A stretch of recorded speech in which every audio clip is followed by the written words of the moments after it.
क्या हो अगर आपका घर कब्रिस्तान के ऊपर बना हो और आपको ये बात पता तक नहीं हो एंड एक दिन आपके फैमिली मेंबर्स के साथ कुछ ऐसा होता है जो आपके लिए एक बहुत ही ज़्यादा हॉरिफाइंग मेमोरी बन जाता है।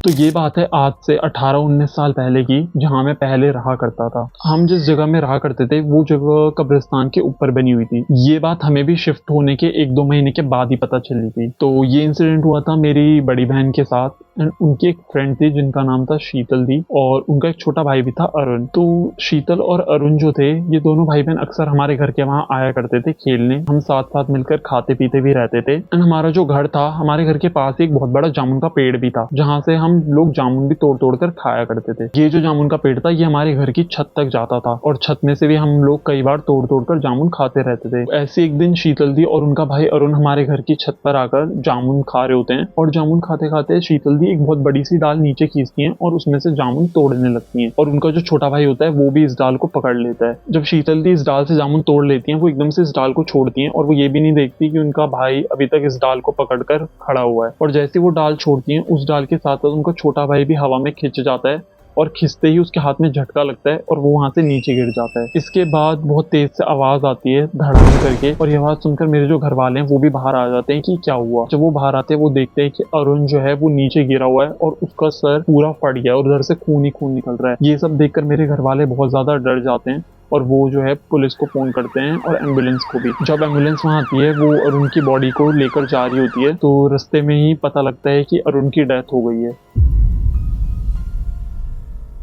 अरुण की डेथ को कुछ टाइम हो जाता है और इसके बाद सब कुछ नॉर्मल हो जाता है एंड ऐसी एक दिन जो मेरी बड़ी बहन है वो पोछा लगाकर उसे सुखाने आई होती है बाहर की साइड और हमारा जो घर था उसके पास एक तार थी और उसमें थोड़े कांटे कांटे लगे थे तो उसमें पोछे सुखाने में थोड़ी दिक्कत होती थी। तो मेरी जो बड़ी बहन होती है वो वहां पर पोछा सुखा रही होती है। जब वो पोछा सुखाती है उन्हें एकदम से अपने पीछे से आवाज आती है किसी के बुलाने की, दीदी। मेरी बहन मुड़कर देखती है तो उसे कोई नहीं दिखता। उसके बाद वो फिर से अपना पोछा सुखाने लग जाती है तो फिर उसे आवाज आती है दीदी। वो फिर पीछे मुड़ के देखती है, उसे कोई नहीं दिखता। जब ये दूसरी बार होता है तो मेरी बहन के मन में थोड़ा वहम सा आ जाता है और वो थोड़ा डर सा भी जाती है तो जल्दी जल्दी पोछा सुखा रही होती है। बट एकदम से फिर एक और बार आवाज आती है दीदी और मेरी बहन जब इस बार पीछे मुड़कर देखती है तो उसे दिखता है कि छत पर अरुण खड़ा हुआ है और उसके सर से खून बह रहा है।